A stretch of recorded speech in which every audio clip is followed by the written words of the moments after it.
नमस्कार, star max TV news में आप सभी लोगों का हार्दिक स्वागत है।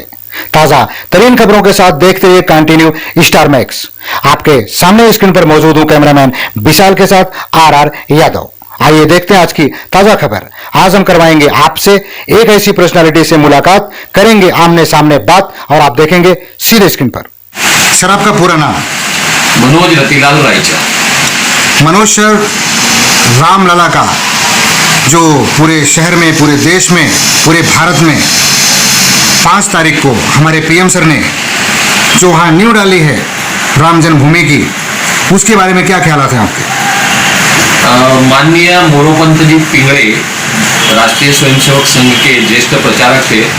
उनके द्वारा इस राम जन्मभूमि आंदोलन की रूपरेखा तैयार की गई और उसके पश्चात माननीय अशोक जी सिंघल, जो विश्व हिंदू परिषद के वरिष्ठ कार्यकर्ता थे, इनके पास ये जिम्मेदारी दी गई और उसके बाद में पूरे देश में विश्व हिंदू परिषद ने इसके अनुरूप राम जन्मभूमि आंदोलन के लिए, राम जन्मभूमि का स्थान मुक्त करवाने के लिए जो योजना बनाई, इसके अंतर्गत विश्व हिंदू परिषद बजरंग दल की सारी टीम पूरे देश भर में काम पर लग गई और इसी का परिणाम हम देख रहे हैं कि 1992 में आखिरी जो आंदोलन हुआ, 84 में हुआ, 90 में हुआ, कार सेवा तीन दफे हो गई, 84, 90 और 92 में बाबरी ढांचा गिराया गया। उसके पश्चात आज 5 अगस्त 2020 के दिन एक ऐसा स्वर्णिम अवसर हमारे नसीब में हमें देखने को मिल रहा है और जो हमने देखा भी कि हमारे आदरणीय नरेंद्र भाई मोदी, जो कि भारतीय जनता पार्टी की तरफ से आज पंतप्रधान पद के बैठे हैं, उनके हस्ते सोमनाथ के मंदिर जैसा ही यहाँ पर एक भव्य मंदिर बनने की जो नींव डाली गई, उसका उन्होंने भूमि पूजन का कार्यक्रम किया। अभिजीत मुहूर्त में ये किया गया। सभी पूरे देशवासियों ने देखा इस आंदोलन को। इसके लिए इस भूमि पूजन के द्वारा एक पूरे हिंदू समाज में एक चेतना निर्माण हो चुकी है। हिंदू राष्ट्र की ओर हमारा देश चल पड़ा है और हिंदू राष्ट्र ही पूरे देश में रहने वाले सभी के लिए अच्छा सोच सकता है, ये भी एक भावना निर्माण हो गई है। हिंदू मुस्लिम समाज, आज आपने देखा होगा कि 2 व्यक्ति उसमें मुस्लिम समाज के लोग भी थे जिनको निमंत्रण दिया गया। आप इकबाल अंसारी को निमंत्रण दिया गया, जिसने पूरा केस जो था वो सुप्रीम कोर्ट में भी लड़ा, अगेंस्ट में लड़ा, लेकिन फिर भी उसको न्योता दिया गया, क्योंकि यही एक कारण है कि हमारा देश जो है वो बहुत ही सभी को साथ में लेकर के चलने वाला देश है। हमारे यहाँ अभिनिवेश किसी का भी नहीं है। सभी जाति धर्म पंथ के लोगों को हम विश्वास में रखते हुए यहाँ पर सभी धर्मों का आदर करते हुए हम लोग साथ में मिलकर रहते हैं। ये एक बहुत बड़ा संदेश इस नींव रखने के द्वारा, भूमि पूजन के द्वारा लोगों तक दिया गया है। पूरे भारत में जब ये निकाला गया था सुप्रीम कोर्ट का, उस सुप्रीम कोर्ट के निकाल के बाद किसी भी प्रकार का अतिरेक न हो, मुस्लिम धर्मीय समाज के लोगों के बीच में कोई कड़वाहट पैदा न हो, इसलिए नरेंद्र भाई मोदी ने भी उस समय आह्वान किया था कि आप किसी भी जल्लोष में किसी अन्य धर्मीय समाज के लोगों को, उनकी भावनाओं को ठेस न पहुंचे, इसका ध्यान रखना है। और हमने जो उनका आदेश था उसका सभी ने पालन किया। सुप्रीम कोर्ट के निर्णय के बाद भी हमें इतना उत्साह था, फिर भी कहीं पर व्यक्त नहीं किया, क्योंकि सुप्रीम कोर्ट के आदेश के अनुसार अभी मंदिर बनने जा रहा है और इसके लिए हम बहुत खुश है, गौरवान्वित है। हमारे 500 साल के इतिहास में हमें ये देखने को मिल रहा है।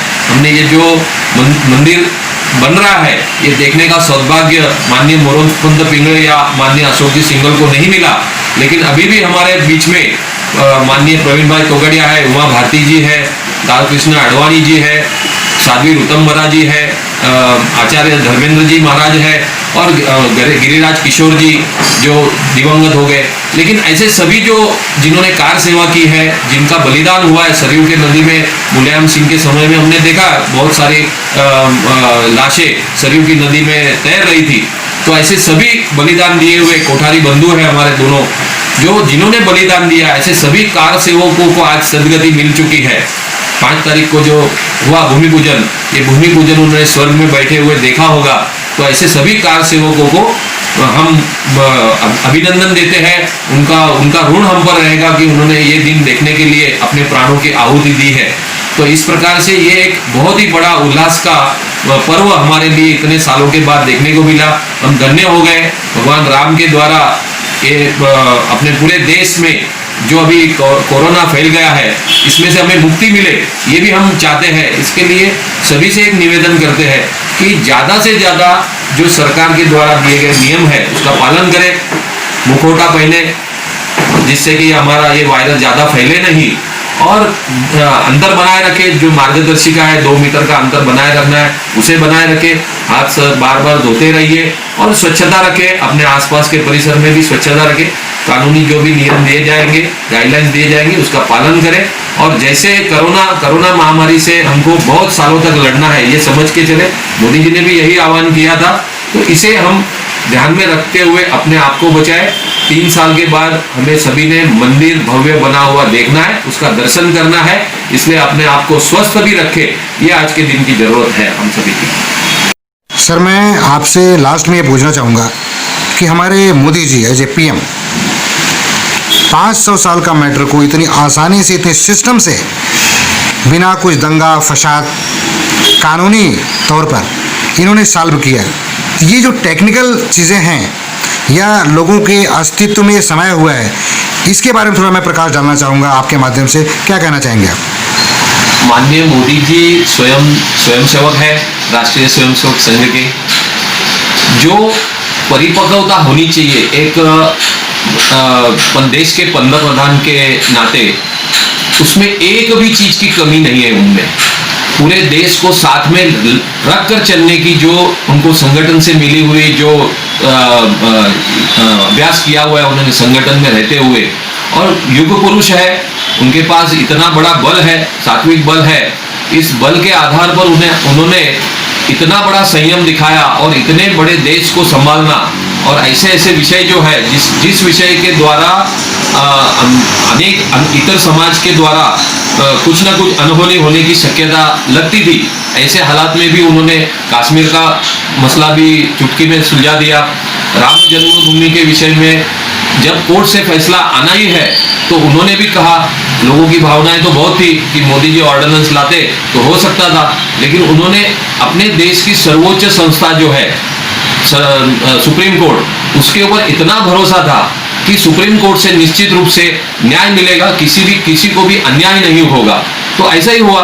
राम जन्मभूमि के स्थान पर भगवान राम लल्ला का जो विराजमान का स्थान था वो उनको देने का फैसला किया। उसी के साथ में मुस्लिम समाज को कोई अन्याय न हो, इसीलिए उनको भी एक मस्जिद बनाने के लिए अलग से स्थान दिया गया। इस प्रकार से ऐसा सुंदर निर्णय मिले, ऐसी भूमिका में पूरी व्यवस्था को लाना, ये एक बहुत बड़ी काबिलियत होती है, क्योंकि सुप्रीम कोर्ट भी ये निर्णय देते समय बहुत सारे विषयों को ध्यान में रखती है। तो उन्हें भी ये पता था कि अगर ऐसा निर्णय दिया गया तो शायद इनकी भावना आहत हो सकती है। तो ये एक काबिलियत होती है पंतप्रधान की, क्योंकि सभी मशीनरियों को बहुत अच्छे ढंग से उसका वापर करे। लॉ एंड ऑर्डर का विषय था, वो भी उन्होंने बहुत, कि कहीं भी दंगा नहीं हुआ। आप देखिए सुप्रीम कोर्ट का निर्णय आने के बाद कहीं भी हिंदू समाज ने भी अतिरेक नहीं किया, कहीं भी मुस्लिम समाज ने अपना असंतोष व्यक्त नहीं किया। जो भी हुआ कानूनी प्रक्रिया के द्वारा हुआ, संवैधानिक ढांचे में रहते हुए हुआ। तो ऐसे सभी निर्णय लेने की क्षमता हमारे माननीय प्रधानमंत्री के अंदर है, और यही संघ के गुण है। उन्होंने देखा, आपने देखा होगा रामलला का दर्शन करते समय उन्होंने साष्टांग नमस्कार किए रामलला को। तो ये एक जो पवित्र भाव उनके मन में है वो व्यक्त करने को भी खिचखिचाते नहीं है। इतनी बिंदासता जो होती है वो किसी पवित्र व्यक्ति में ही हो सकती है। कोई आडंबर नहीं है उनमें, जो करना है खुले दिल से करना है। मैं भगवान का, राम का भक्त हूँ, मैं साष्टांग नमस्कार करूंगा, मेरा पंतप्रधान पद जो है वो बाजू पे रखकर मुझे दर्शन करना है, ये भावना से वो व्यक्ति ने उन्होंने काम किया है। आप देखिए कि उन्होंने भूमि पूजन के स्थान से मट्टी अपने सर पर लगाई। जो व्यक्ति सामान्य रूप से विधायक नहीं था, सीधे असेंबली में पहुंच जाते, गुजरात की असेंबली में, और मुख्यमंत्री बन जाते हैं। आप सोचिए, लोकसभा के प्रांगण में प्रवेश करते समय उस संवैधानिक ढांचे को पहले नमस्कार करते हैं वे। किसने आज तक कितने खासदार लोगों ने अपना सर टिकाया है इस भूमि पर? कहीं किसी ने कभी नहीं किया है। लेकिन वे हर स्थान को पवित्र स्थान मानते हैं, कर्म का स्थान मानते हैं, इसीलिए जहां पर भी बैठते वो उनकी कर्मभूमि बन जाती है। ऐसे पंतप्रधान पद पे बैठने के बाद उन्होंने अपने कर्म को वहां साक्षात्कार के रूप में बताया है। तो ऐसे कर्मनिष्ठ जो व्यक्ति हमारे देश को पंतप्रधान के रूप में मिले हैं, ये एक संघ के गुण है उसमें, इसीलिए ये हो सका है। संघ के द्वारा बनाया गया एक उत्तम व्यक्तिमत्व आज हमारे देश का राज चला रहे हैं, ये हमारे लिए बहुत खुशी की बात है। प्रॉपर आप भिवंडी से हैं और इस वक्त भिवंडी से आप बात कर रहे हैं। जी। हमारे भिवंडी वासियों को रामलला को लेकर के, इस न्यू को लेकर के और राम जन्मभूमि को लेकर के क्या कहना चाहेंगे आप? देखिए, मैं अभी भिवंडी भिवंडी, कल्याण, अंबरनाथ, ये 3 जिले हैं, उस जिले का दायित्व मुझ पर है। विश्व हिंदू परिषद का विभाग का मैं कल्याण विभाग करके इसको जाहिर किया है, जिसका मैं मंत्री पद का काम देख रहा हूँ। तो हमारे विभाग में हमने विविध योजनाएं की कि इस वक्त में कोरोना काल में पब्लिक इकट्ठा हो नहीं सकती है, तो हमने हमारे करीब में ही लक्ष्मी नारायण मंदिर है, वहाँ पर एक यज्ञ का आयोजन किया था 5 तारीख को। उस यज्ञ में हमने 3 परिवार को बिठाए थे, तीनों अलग अलग समाज से थे। हमारी ये कल्पना थी कि इस यज्ञ के अंदर आने वाले व्यक्ति एक एक करके आवे, अपने अपने स्थान पर जावे, वहाँ पर हर मंदिर बंद है ये कोरोना काल में, तो मंदिर में जावे, वहाँ पर एक ध्वज लगावे, एक दिया लगावे, एक भगवान राम का उस दिन का फोटो जो उनको दिया है वो लेमिनेट करके मंदिर में रखे, 10 रक्षा उनको दी, राम रक्षा जिसका नाम दिया था यहाँ पर, वो उनको हर एक के हाथ में बांधे और सबको लड्डू का प्रसाद दे। इस प्रकार की व्यवस्था करके हमने हमारा आनंद जो व्यक्त करना था इस भूमि पूजन का, ये किया है। कहीं जगह पर कहीं हमारे जो अलग अलग जगह पर मंदिर है, वहाँ पर कुछ 5 लोग 10 लोग, जितने अपने घर पे भी हो सकता है, ऐसे सभी लोगों ने अपने अपने घर पे शाम को दिया लगाया है, घर पर ध्वज लगाया है। जैसे वातावरण दीपावली में होता है, गुड़ी पड़वा के दिन जैसे महाराष्ट्र के अंदर गुड़ी पड़वा बहुत बढ़िया तरीके से मनाया जाता है, हर घर पर गुड़ी उभारी जाती है। तो ऐसे भगवान राम के अयोध्या में वापस आने का जो समय था, वो दीपावली पर्व जैसा हमारे भिवंडी वासियों ने, कल्याण वासियों ने, अंबरनाथ वासियों ने, जो मेरे विभाग का कार्य क्षेत्र है, उसमें सभी कार्यकर्ताओं ने ये कार्यक्रम को यशस्वी किया और जन जन में जागरण करके ये सब कार्यक्रम की हमने पूर्णाहुति की। आज के लिए बस इतना। कल फिर मिलेंगे आपसे इसी समय इसी चैनल पर। तब तक के लिए दीजिए स्टार मैक्स टीवी न्यूज की पूरी टीम को इजाजत। नमस्कार।